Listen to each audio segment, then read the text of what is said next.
Okay, hold on. I look so short, man. Yeah, when you put your boots on. When you put the handle like, dang. This for him. Whoa! Who knew I would make it this far? They hated, they never believed me. Yeah, I would never drop the ball. I know I make it look easy. Yeah. Mayweather with the defense. I don't care what a critic got to say. I got them picking up the pieces. That mean you really playing with your life. I'm about to come and run it all back. I'm the new era about to snap back. You ain't fitting for it because you all cap like. Welcome back to the Stuck in My Thoughts podcast. It's the place you want to be to hear a one-of-a-kind POV. As always, I'm your host, Justin Stuckey, and today's point of view comes from the new leader of the Auburn women's basketball team. Welcome to the show, Coach Larry Vickers. Thank you. I appreciate it. Thank you for having me. Coach, you just got out of practice, got your first dub. How's it been just being at Auburn in general? Well, I mean, Auburn is a terrific place to live. You know, when I first got here, people told me from the jump, you're never going to want to leave. And the first 7 months have been really good. What's up? You got the first dub, OT win, pressure situation. For sure. And for your athletes, your players out there, that doesn't start on game day. You prepare for those things. For you, how did your preparation back in Virginia be able to let you handle those pressure moments just in life? Well, you know, it's interesting that you said that. I don't know when the last time I had an overtime game is. It's felt like forever. So when it was overtime at the end of regulation, I'm like, oh, man, it's going to be completely different. But, you know, I don't want to say, once you move over the 12 inches to the head coach spot, you know, I tell everybody the thing that I love about this job is every day is different. Every game is different. And then you just kind of embrace it and kind of go from there. So Norfolk prepared me for that. You walked in here, you're sitting down now, but the people don't see. You're a tall brother. About 6'9", what are you at? Listen to that. Yeah, I'm 6'8", 260 now. And I wish I would have been 260 when I played. But yeah, 6'8", 260. Know you had basketball background. What were some of your earliest memories to the game in general? Well, you know, it's funny being here at Auburn. You know, my parents are originally from Philly. I'm born in Philadelphia. So I grew up a 76ers fan. Okay. So you know what that means. Charles Barkley was my favorite player. Oh, yeah. You know, by far until he decided, you know, to move on to Phoenix. But, you know, so being here at Auburn and you pull up the Neville and the very first thing you see is the Barkley statue outside, it's just like, wow. You know, wow, it's all kind of coming full circle for me. Now, I respect all perspectives of basketball. But Okay. I gotta ask you, are you one of those people who are like, they were just way more physical back then and they're soft now? What is your perception on the game now? I'll say this. I would have been a better player now than I was then. You know, I tell this story about my first day at practice. Dwight Freeman was my head coach at Norfolk State, and I shot a turnaround jump shot. It was a good miss, too. Shimmy like I was MJ, faded away, and coach went absolutely berserk. That's a soft shot. Now that's what all the guys are shooting, you know? So in my brain, I thought I was going to be, you know, the next Kevin Garnett, and he kind of put that, you know, no, you're going to be back to the basket even at the size I was. But, you know, I would have preferred my style of game to play now.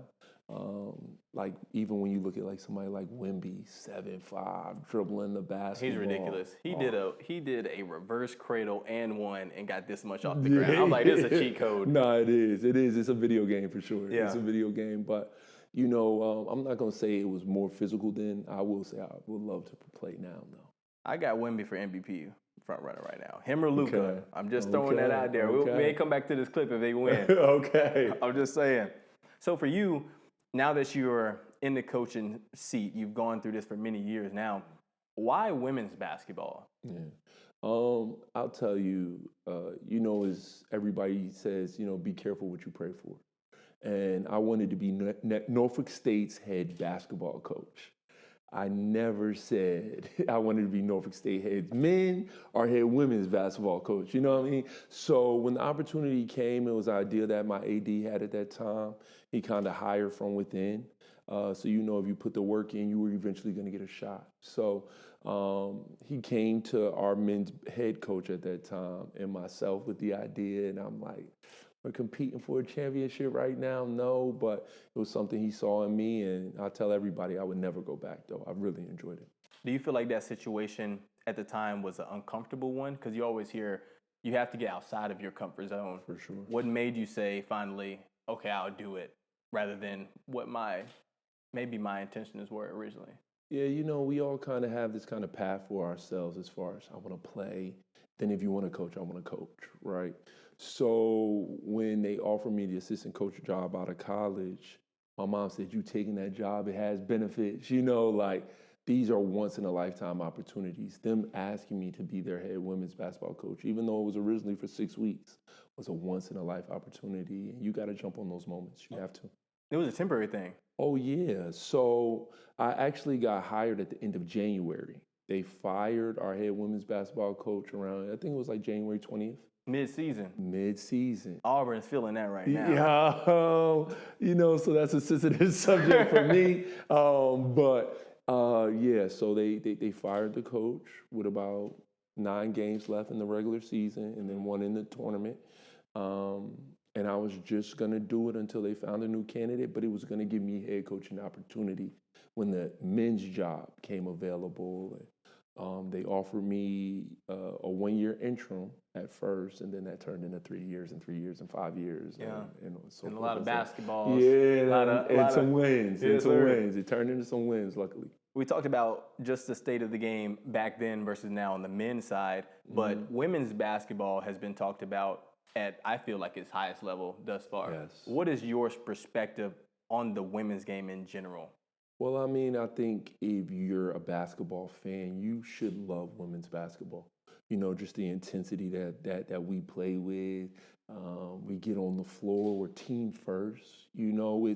It's less isolation. It's good to have all those moves. ISO, get out the way to Kobe. Yeah. It's good to have all that, but I think that we play a tremendous style of basketball, and it's exciting to watch. Have you tuned into Unrivaled? I know they're about to go into year 2. Yes, so not only tuned in, one of our assistant coaches, Taja Cole, she's played in several leagues, so I've been following Taj for a long time. So she had an opportunity to play last year, and I got a chance to watch her.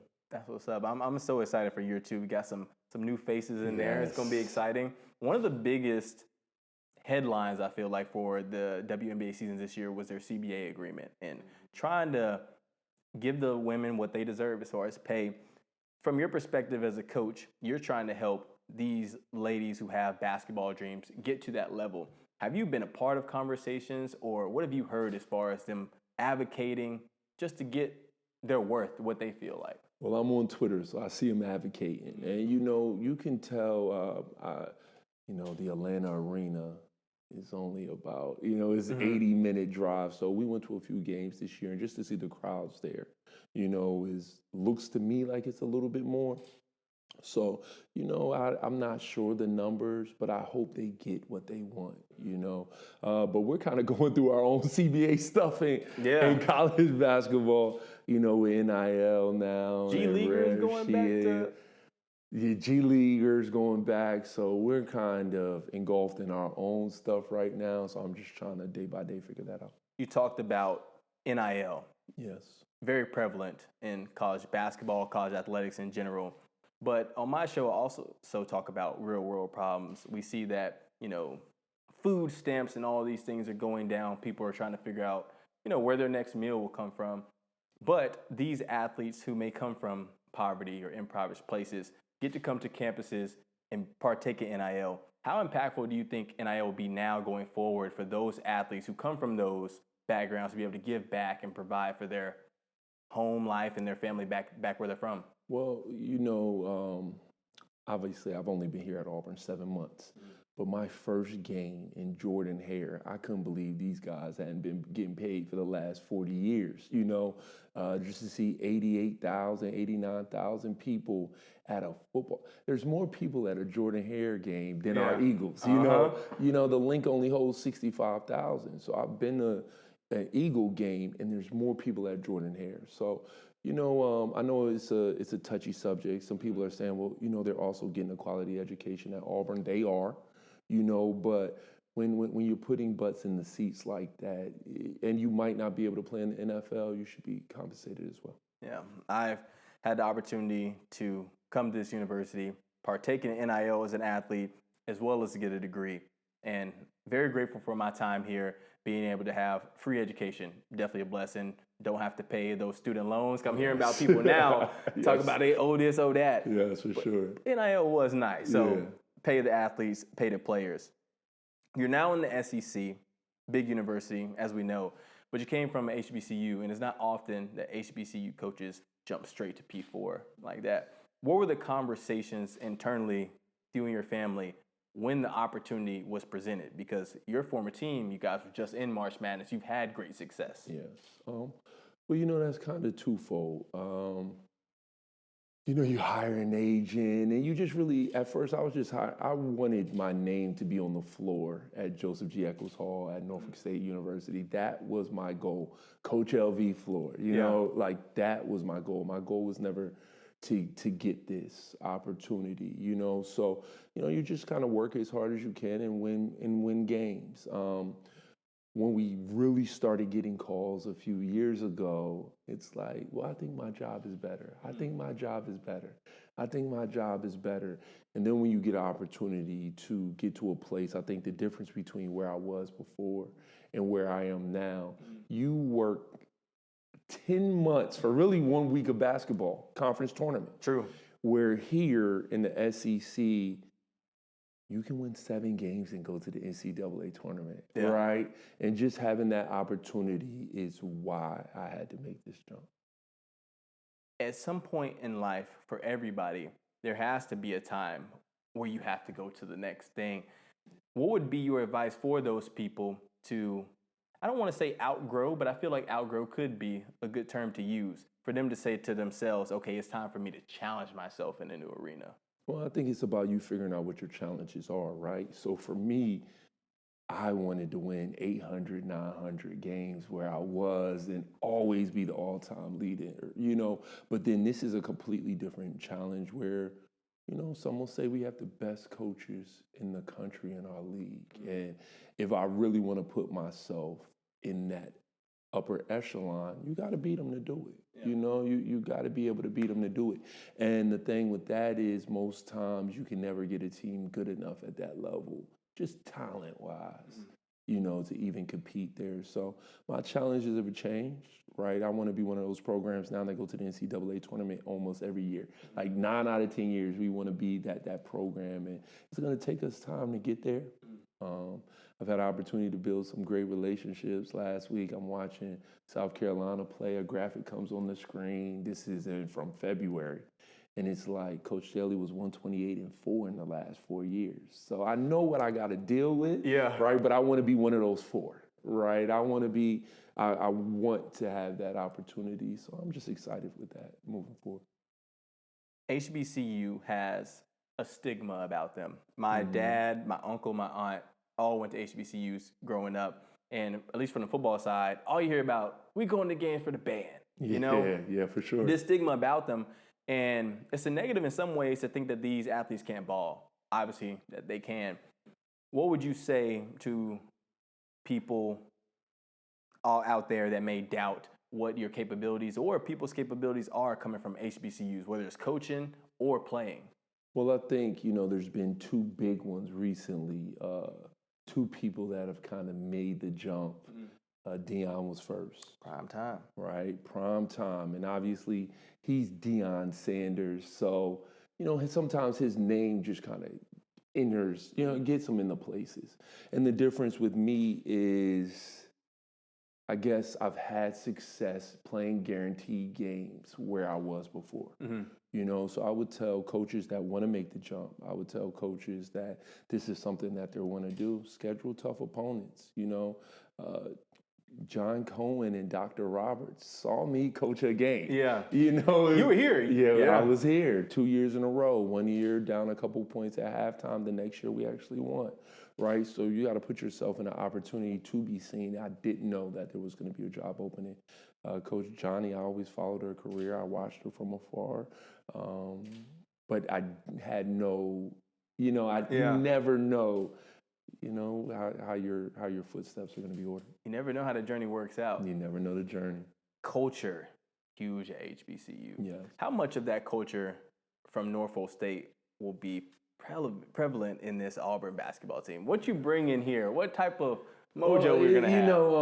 I'll say one thing. HBCU, I spent the last 22 years of my life really on an HBCU campus, the band, the culture, just walking around. What kind of shoes are those? Yeah. You see somebody's fit, it's just completely different. They fresh. Yeah. Your dad was complimenting my shoes. Yeah, you know what I mean? Like, it's the vibe, the environment, it's completely different. For me, I was an engineering major, but just being in a smaller classroom was just beneficial to me. HBCU has tremendous, I tell all my kids, you gotta go. I don't care how good you are, you're gonna go for a year and you're just gonna experience it. I mean, just to experience the culture, it's like Black History Month every month. Every day. I like it. It's just the history, the tradition. You can't beat it, And then when we go to the NCAA tournament and our band goes and our mascot goes, no matter if we're at South Carolina, Stanford, or Maryland, our band, our cheerleaders, our mascot is getting a standing ovation. Mm-hmm. You mentioned some of the other legends in the game, especially in this conference, like a Don Staley, Kim Mulkey, seeing what they have done. But there's a few male women's basketball coaches in the SEC. You got Vic Schaefer, Kenny Brooks is new. Have you been able to have much dialogue with those coaches, just seeking advice or just picking their brain on how it is to coach here? Well, Coach Brooks he was at a school called James Madison, which is about 4 hours from where I'm from in Norfolk, Virginia. And his path was kind of similar to mine as well, men's basketball assistant to women's basketball head coach. So, he's been somebody that I can call and lean on for years. Obviously, he made the jump from Virginia Tech to Kentucky last season and had tremendous success from day one. And so he's somebody that I could say, like, all right, our styles aren't completely similar, but they're not super far away, okay? Kenny did this, I like this. You know what I mean? Kenny did this, he did this, I didn't like this, So I can kind of watch his game tape and through trial and error throw out some stuff that I know I don't need. Got you. And now you're here, bigger conference, bigger paycheck, bigger responsibility. Yeah. How do you approach all of that in this new chapter? Well, my family keeps me humble. I drove a school car for the most part before, but I did have another vehicle. I didn't want to come out and get a bunch of new watches. I got a new orange watch. That's fresh. But yeah. I didn't want to come out, get a new car, get a whole bunch of other stuff. I was comfortable where I was. My wife, she's a pediatrician, so we weren't hurting where we were before. But, we didn't come here for the money, even though it's good to have. At the end, you can always do what you want. But I think we're just excited for the opportunity to be here in the SEC and be at a school that we know can potentially win year in and year out. You talked about the humility aspect of it. Your dad was in here. I haven't had a chance to meet your mother, but she was walking out there. Yes. What did they provide for you to be the way you are just as a human being? Because I heard your father had the naval background. Yes. Mother was a librarian. How did that humility and what they taught you make you who you are today? Well, those are the two kind of pillars, I would say. I didn't understand exactly what the Bible Belt was, being from Virginia. More people have asked me to go to church in 4 months than in the last 10 years of my life, but we grew up in the church. I would consider myself one of those church babies, and so that piece is kind of a lot of my upbringing, a lot of my roots. And then my dad just being in the Navy, and you saw him, 6'5", he was 250 at one point, so he kept me in line, whatever way he knew how. So, they're definitely a huge part of, my upbringing and my morals and, the hard work and the discipline that I want to instill in my basketball team. Mm-hmm. You mentioned the basketball team now, and I wasn't going to bring this up until it was announced today. The Dallas Cowboys player just had a phenomenal game on Monday, and I can't recall his name right now, but he passed away due to suicide this morning. Oh, wow. Yeah. And so mental health is a huge aspect of the game and something that's overlooked. Now that you have been a coach years and you're taking in a new helm here at Auburn, how do you approach the mental aspect? Because That was different by the time you were playing basketball to nowadays. Yes. It's talked about way more. Well, I'm only 43, so I played in the 2000s. I don't think anxiety and depression were words that we used or we even really knew the true definition of. You know, and not only do they know those two words, but they know another 1,000 words that I don't even know exactly what it is. I think one thing about being here at Auburn in the SEC, you have resources, and we have Dr. Battle, and we just have so much stuff. But I think for me, it's a lot of the players that we've had have been overachievers their whole lives. You know, they've always been successful. Then you get to a level like this where everybody, you know, even you're going against the players that even had more success than you. And sometimes people don't handle it right. And I try and, you know, just tell them, no, lower their expectations some. The work always pays off.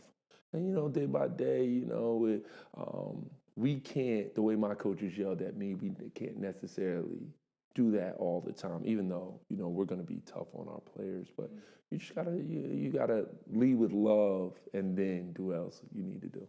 Expectations, goals, hand in hand. You may not always get there, but something still good can come from it. And before we started this, you were setting up the basketballs, and I asked you, what's going in the glass box? And you said, till I win something. Yeah, till I win. You're always helping your athletes and your players achieve their goals. What are your goals, though?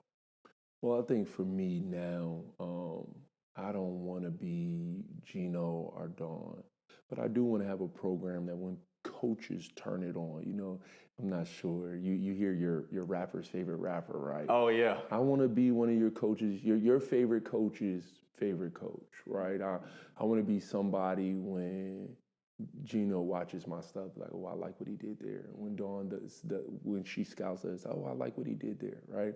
I want to be somebody basketball-wise that I don't need to be in the, you know, somebody that people can turn on the TV and learn from.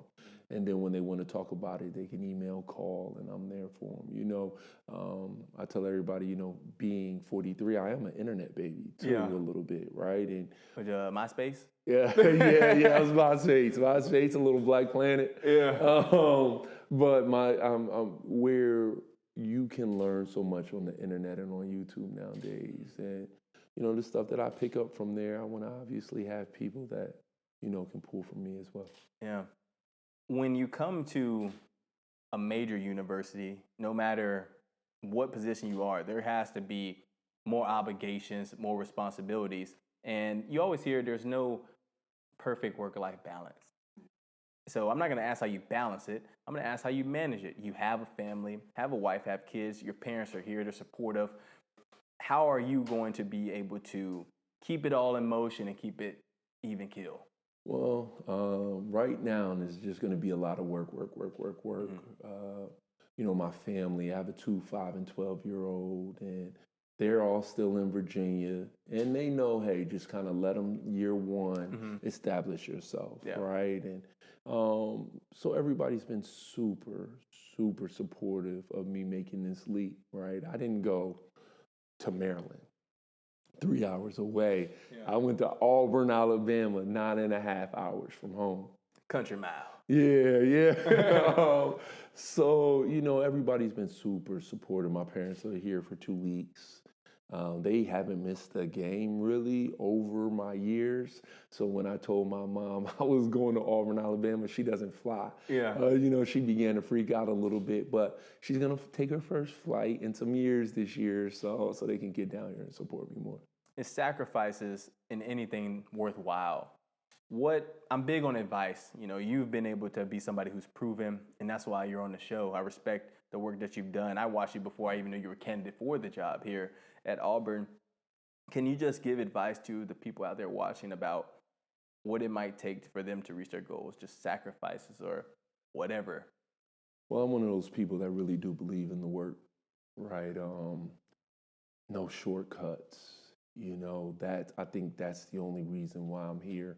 And then also, you know, I want to learn more every year. Sometimes you you especially with us coaches, when a play works, we might run that play for the next 20 years. Yeah. You know, I run my stuff and then I remove this and add this and remove this and add this. And I don't ever want to be stagnant. So I would say don't be stagnant, and truly the work really, really pays off. You know, regardless if you're able to make this jump to the SEC, then you'll just be dominant where you are. You know, but I truly feel when this thing is over, right? It's interesting you mentioned, you know, we had somebody let go this week, and I met him. And my first time meeting him, he said, "We all get fired." Mm-hmm. Right? But Auburn's a terrific place to live. Yeah. You know, and raise a family. And, you know, that's just a vet understanding this business, letting down 43-year-old guy with wild dreams know, hey, you know, figure out what success is like for you, work, right? That's my piece, and be disciplined, you know, on the things that you're looking to do. My high school football coach, shout out to Coach Parker. Okay. And it's just different levels, but I remember we were on the football field, and he knew his time was about to be up. And he said, Stuck, you know, the day I knew I was going to get fired was the day I took the job.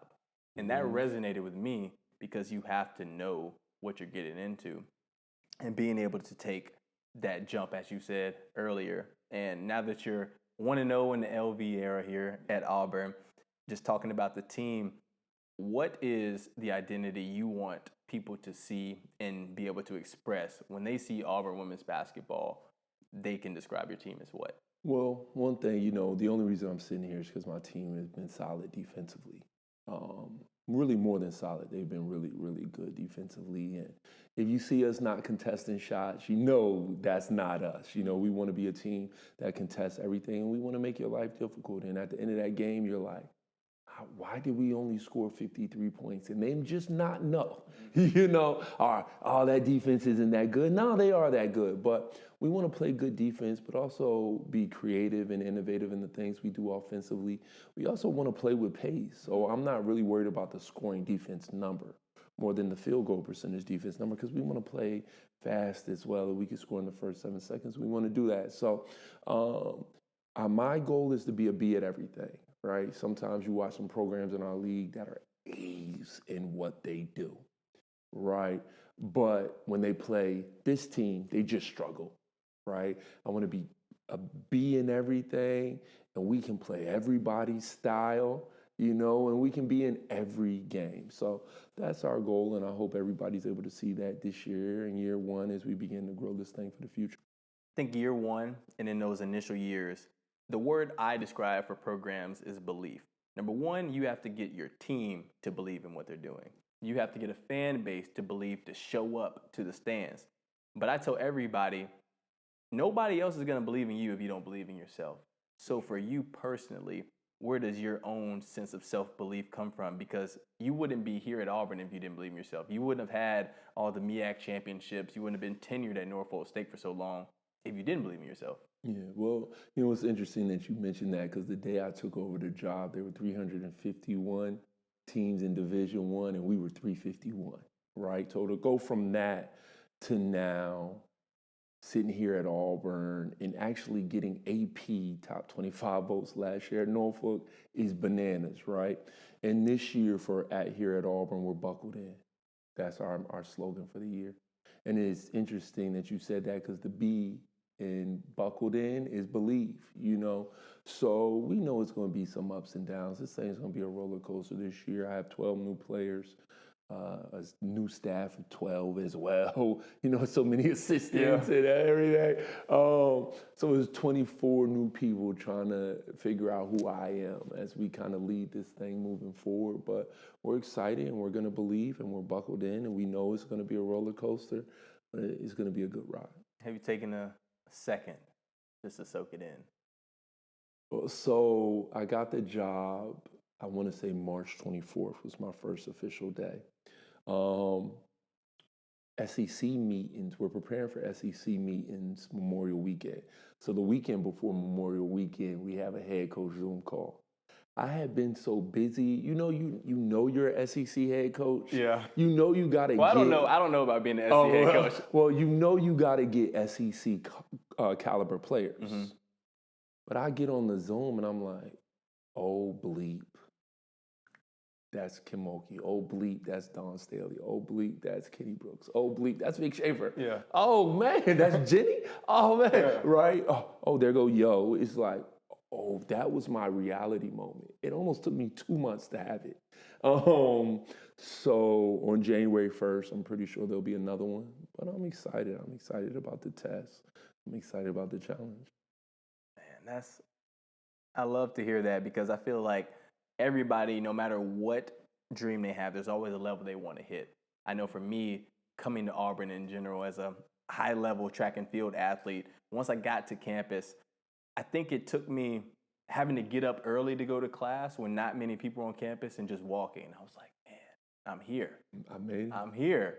So I'm excited to see what you and your team do going forward. Got our support, got many fan base support. But Coach, the name of the show is called Stuck in My Thoughts. And I ask everybody who comes on the show, what do you get stuck in your thoughts about? Well, for me, it's just trying to figure out how to raise two boys. I guess that's the biggest thing. They're 2 and 5 in the internet era.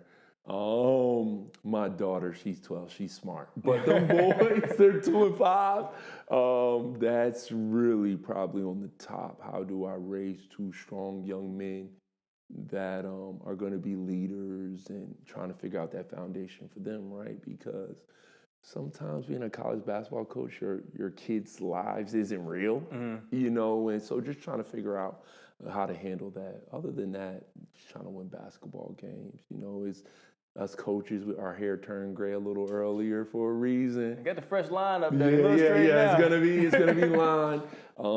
I'm still enjoying going to. I was in Publix yesterday, and somebody was like, "When y'all play again?" And I was like, "Saturday." And they were like, "You don't play tonight?" Well, I don't want to date but the men play tonight. Yeah. You know, so people still think that I could play a little bit until they see the grays on the top. They thought you was hooping. Okay. They thought I was hooping. So that's a good thing. So yeah, sometimes people think I still play until they see the grays, but you know, that's really what's stuck in my thoughts. How, you know, Coach Champy did an amazing job of taking this program to Final Fours, and when I got the job, people are like, "Hey, BP changed the men's basketball program around." But Auburn used to be a women's powerhouse. So just trying to figure out how to get this to be a powerhouse again. You well on your way, Coach. Now, you brought up something. If I gave you 20 minutes out there in today's game, what are you doing? 20 minutes today? Today. I can't play 20 minutes, but I could play 10 minutes. 10 minutes. Let me see. At my size? Your Am size I in now? shape? Are you in shape now? No. I'll give you a little extra. All right, give you a little boost. You're cardio. in shape. I'll probably get about, in 10 minutes, I'm going to give you 4 rebounds. 4 good rebounds. 4 good ones. I'm going to chin it. I'm going to yell a little bit. And then probably maybe like 3 points. I'm going to go with that. Something solid. Yeah, little and solid. one action. Yeah. I saw your team shooting free throws. Can you hit a free throw? No. Are you Shaqtin'? Are you No, Hacker Shaq? please don't pull my stats up right here. Don't put anything right here in my stats.